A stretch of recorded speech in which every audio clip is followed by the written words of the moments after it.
এই ভবনটা আসলে যে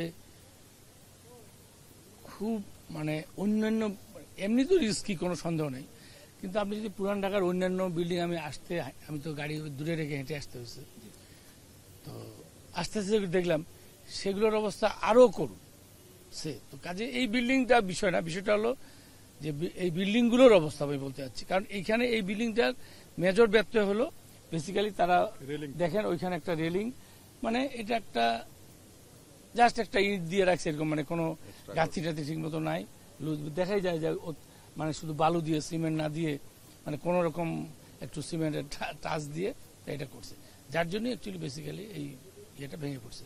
এখানে কিন্তু মূল স্ট্রাকচারে অন্য কোনো ক্ষতি হয়নি, সেই আমি বললাম সেই কারণেই অন্যান্য বিল্ডিংয়ের তুলনায় এটা কিন্তু সেফ থাকার কথা ছিল। কিন্তু তারা কি করছে, ওই যে দেখেন বিল্ডিং ইটগুলো দেখেন, মানে জাস্ট কোনো সিমেন্ট বালু না দিয়ে ঠিক মতো করছে, এই যার জন্য দুর্ঘটনাটা করছে আর কি। তো এটা একটা মেজর সমস্যা করছে। তো বলছিলাম যে 5.7 মাত্রার ভূমিকম্পে গতকালকে পুরো মোটামুটি ঢাকা এবং ঢাকার আশপাশ কাঁপিয়ে দিয়েছে। বলি হ্যাঁ, আপনি তো বলেন যে তাহলে পুরান ঢাকার কি হবে, 5.7 বা এই ধরনের যদি হয় বা এর থেকে যদি বেশি হয়, এবং যে সময়টা এখানে কালকে 26 সেকেন্ড ছিল, এটা যদি আর 10-15 সেকেন্ড বেশি হতো তাহলে শুধু পুরান ঢাকা না, এন্টার ঢাকার কি অবস্থা হইতো ওইটা অন্য। This is the reality. কিন্তু এটা আমরা হয়তো অনেক সময় বলতে চাই না বা বলি না, বাট এটাই কিন্তু বাস্তবতা। তো কাজেই অবশ্যই এখন যেটা করণীয়, আপনি তো এখন ঢাকা শহরের সব বিল্ডিং ভেঙে ফেলতে পারবেন না, তাই না?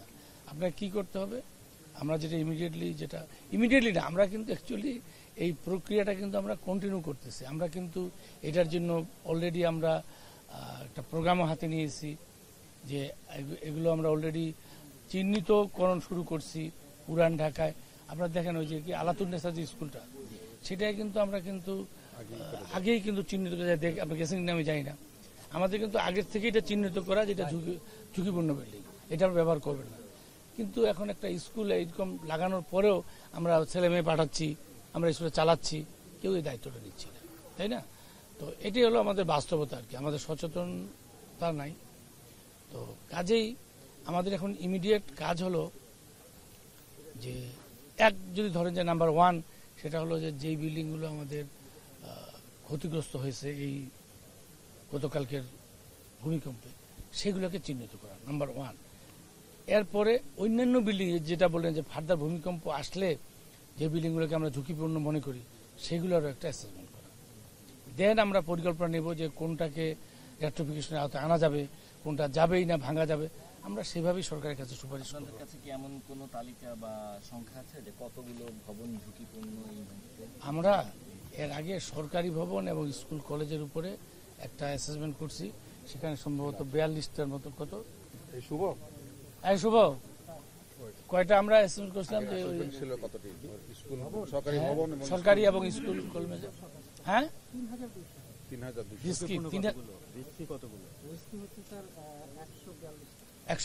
শুধু 142 মানে আমরা ওই অ্যাসেসমেন্ট করছি, মানে 3200 সামথিং বিল্ডিং এর উপরে আমরা ওইটা করছি, এবং এগুলো কিন্তু সরকারি এবং স্কুল কলেজ হাসপাতাল আর হলো সরকারি, এগুলোর মধ্যে আমরা এই এত 3000 সামথিং বিল্ডিং রিসার্চ করে আমরা 142টা ভবন ঝুঁকিপূর্ণ পেয়েছি। আচ্ছা, একটা বিষয় আপনি একটু আগে বলছিলেন যে এর চাইতে বড় মাত্রার ভূমিকম্প হলে হোল ঢাকা একটা রিস্কের মধ্যে পড়ে যেতে পারে। তার মানে কি বিষয়টা এরকম যে আগে যা হয়েছে কোনো ধরনের কোনো প্রপার মনিটরিং হয়নি, এবং এই মনিটরিং এর দুর্বলতার কারণে আসলে আমরাও সুযোগ এটা অবশ্যই এটা বলি, সত্যি কথা বলি, এটা আগে আমরা শুধু একটা আর্কিটেকচারাল প্ল্যান পাস করতাম, সেইভাবে বিল্ডিং হতো, হ্যাঁ।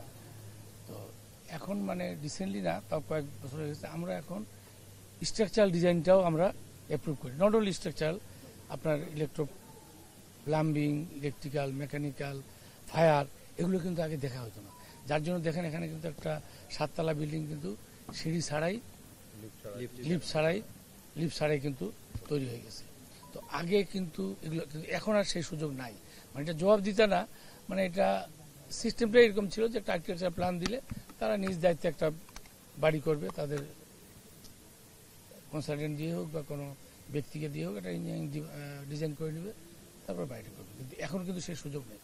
এখন আমাদেরকে আমরা ওই যে শুনছেন কিনা যে আমরা ওই যে জাইকার সহযোগিতা ইসিপিএস এর যে মাধ্যমে করি, সেখানে কিন্তু আপনাকে সব ধরনের ডিজাইন, 3 ধরনের ডিজাইন আর্কিটেকচার প্ল্যান তো দিতে হবে, বাইরেও কিন্তু আপনাকে 3 ধরনের ডিজাইন দিতে হবে, দেন আমরা বিল্ডিংটাকে অ্যাপ্রুভ করবো।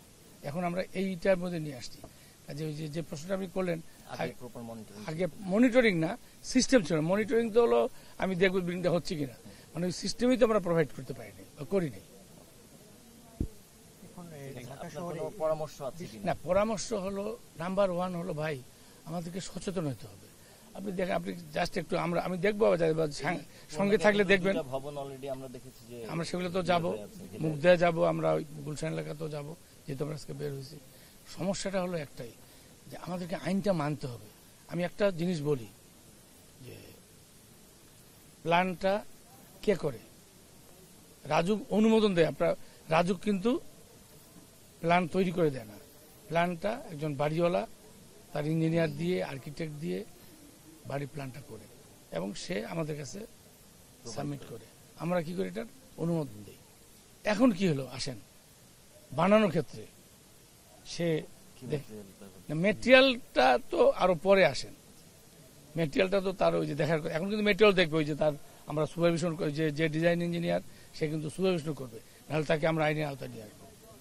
হ্যাঁ, আমরা একটা বিবিআর একটা সরকার একটা এতদিন আমরা হয়তো ইঞ্জিনিয়ার ইনস্টিটিউশন বা আর্কিটেক্ট ইনস্টিটিউশন এইভাবে দেখতাম, কিন্তু এখন কিন্তু সরকার একটা আলাদা একটা কর্তৃপক্ষই করতেছে এগুলো মনিটর করার জন্য। সেটা ঠিক আছে, ওইটা একদম চূড়ান্ত পর্যায়ে আছে, ওগুলো নিয়ে মিটিং করতেছি, সেটা না। কি প্রসঙ্গে বলতেছিলাম কথা? এখন পরামর্শ কি সাজেস্ট যে এখন হলো তারা যেটা বললাম, তারা কি করে প্ল্যানটা করে, কিন্তু তারা যখন এটা তৈরি করে তখন দেখেন তারা সেই মোতাবেক করতেছে না। আপনি কিন্তু ওখানে একদম বন্ডসই দিচ্ছেন, আপনি লিখিতভাবে দিচ্ছেন যে আমি যে প্ল্যান অনুমোদন করলাম এইভাবেই আমি এই ভবনটা তৈরি করব, না করলে আমি আইন মেনে নিব।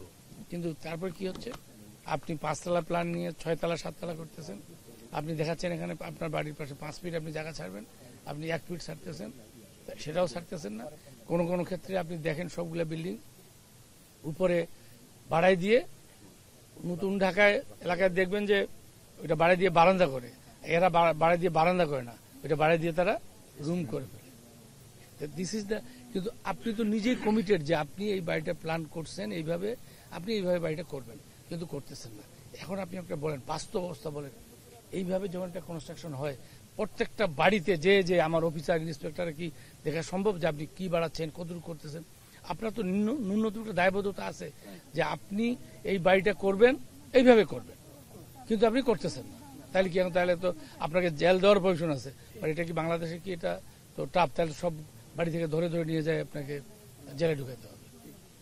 এখন ঢাকা শহরে তো অধিকাংশ বিল্ডিং এ একই অবস্থা, বিশেষ করে পুরান ঢাকায় সবগুলো বিল্ডিং, সেগুলোর ব্যাপারে আপনার পুরান ঢাকা নিয়ে তো আমরা খুব স্পেশাল একটা প্রজেক্ট নিচ্ছি, ওই যে আমাদের ডিসিকিউআর নামে একটা জায়গা সহায়তা আমরা করতেছি। সেটা হলো এখানে 2টা রাস্তা আছে, একটা হলো ব্লক ভিত্তিক উন্নয়ন। আমরা পুরান বাড়ি যেগুলো আছে, যেগুলো বয়স দীর্ঘদিন, এখানে তো 50-100 বছর 150 বছরের বাড়ি আছে আমরা বলতেছি, এবং সেগুলো আরো ইন্টারেস্টিং হলো, একটু আগে বলছি একই কথা বারবার বলতেছি, কোনগুলো 1 কাঠা, কোনগুলো 1 কাঠা, কোনগুলো 1 কাঠার কম, এর উপরে একটা 6 তলা 7 তলা বাড়ি বানিয়ে রাখছে। ভেরি রিস্কি এগুলো কিন্তু তারা, আমরা 1 কাঠা নিচে আমরা প্ল্যানও দেই না, কিন্তু এরা নিজেরাই করতেছে। আমরা এগুলোর বহুত বিল্ডিং এর এখন মিটার নিয়ে যায় কিন্তু রেখে দিছি, তারপর তারা রেগুলার যে কান্ডাকাটি করতেছে। কিন্তু এদেরকে আইনের আওতায় নিয়ে আসতে হবে। আমরা পরামর্শ দিচ্ছি ভাইরে তোমরা। এবং আরো মজার জিনিস আমি দেখছি যে 1 কাঠা 1 কাঠা করে জমি না, এরা দেখা গেলো আপন ভাই। আমি নিজে বিশেষ করে লট অফ হেয়ারিং আমি দিছি এদেরকে যে ভাই আপনারা ভাই ভাই মিলে বাড়ি করেন, এবং আপনারা এখন যে বলতেছেন যে হবে না, এখন যা বাড়ি জায়গা পাচ্ছেন আপনারা করেন,